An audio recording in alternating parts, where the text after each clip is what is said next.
Right now, search and rescue efforts are underway after a commercial plane falls from the sky, crashing into the sea. The challenge for investigators this morning. A local village will decide today on a major renovation project for a piece of history, the crucial vote that could breathe new life into the community. Red Sox win the World Series!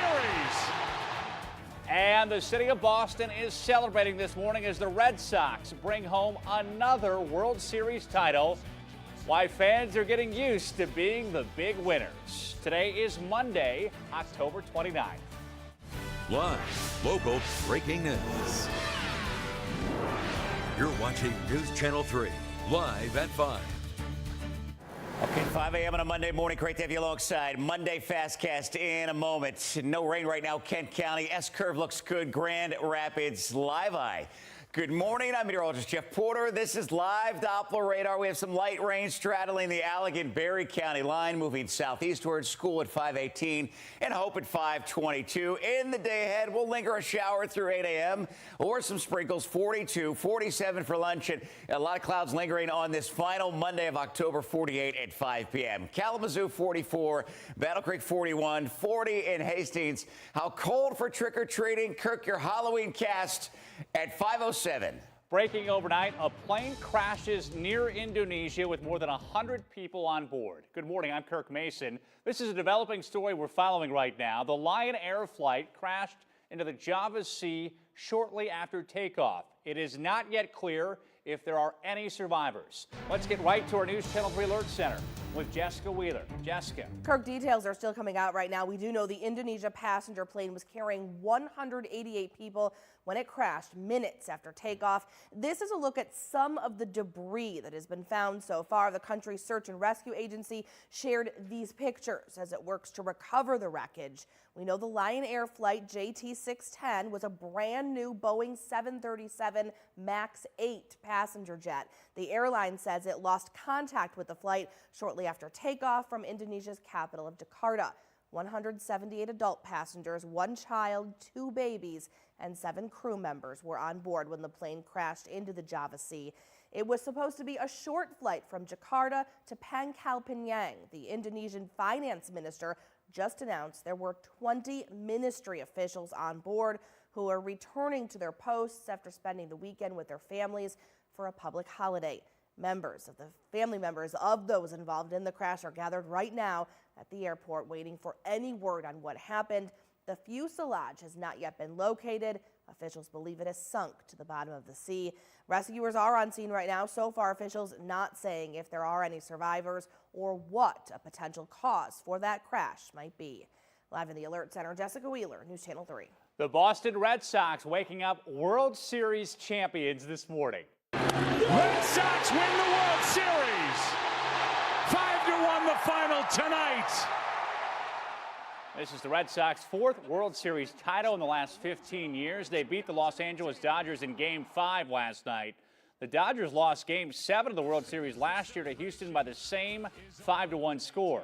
Red Sox manager Alex Cora becomes the first MLB manager to guide a team to the title in his first year. The Red Sox posted a team record 108 wins in the regular season before beating the Yankees, Astros, and now the Dodgers in the postseason. Vice President Mike Pence will be in West Michigan today, rallying Republican senators ahead of next week's midterm elections. He's attending the GOP's Lincoln Day dinner in Grand Rapids, along with Republican Governor hopeful Bill Schuette, U.S. Senate candidate John James, and Congressman Bill Huizenga. The rally is happening at the Deltaplex Arena on Turner Avenue at 6 tonight. News Channel 3 political reporter Mackenzie Frost will be there. We'll bring you live coverage both on air and at WWMT.com. There will be a debate today on a ballot proposal to legalize recreational marijuana in Michigan. Panelists will square off tonight at the Wealthy Theater in Grand Rapids. The doors open at 5. It is free and the public is invited to watch.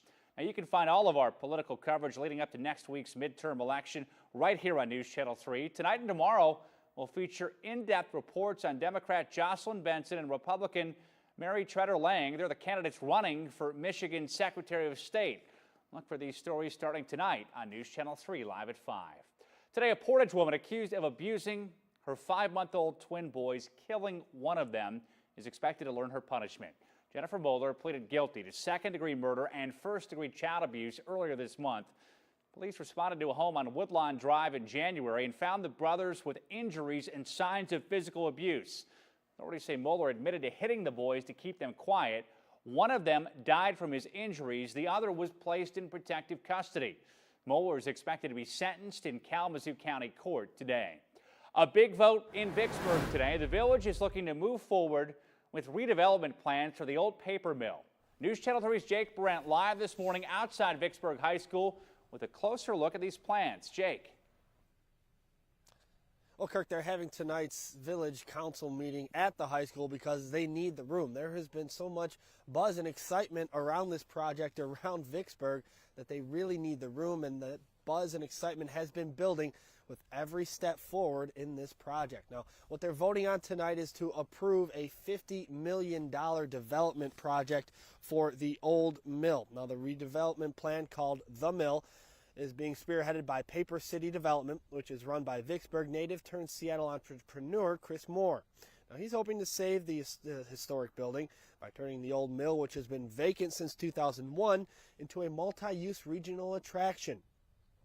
Now, the finished project would include event space, a conference center, restaurant and brewery, museum, hotel, and more. Now, village manager Jim Mallory says they've been taking in a lot of feedback from the community, and everyone seems to be excited to see this project move forward. Jobs, bring people downtown, very walkable community, kayaking community with the different lakes and creek connecting it. So I think the future in Vicksburg over the next 5 years with this property and other events that we have going on is really going to put us in the map. That meeting is tonight. It's a public hearing, so you'll be able to give your thoughts if you would like to on the development project. And it's going to be here at Vicksburg High School at their Performing Arts Center. It starts at 7 o'clock. Now, if you want to know more about the project or about the developer more, you can go to our website where we have articles on both of those on WWMT.com. Live in Vicksburg, Jake Barrent, News Channel 3.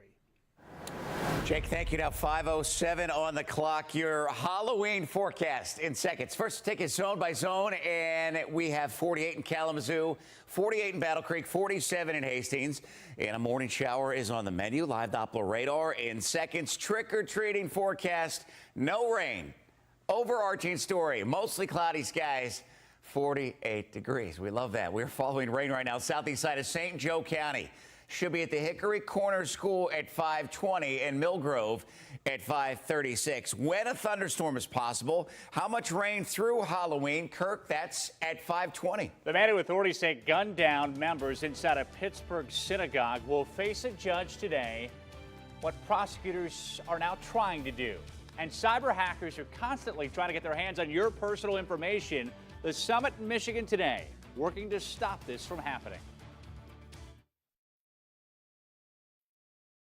Today, experts from around the country will meet in Michigan to talk about cybersecurity issues as West Michigan students work to solve these problems. Governor Rick Snyder is hosting the North American International Cybersecurity Summit in Detroit. Speakers and experts will discuss ways to improve the country's cybersecurity.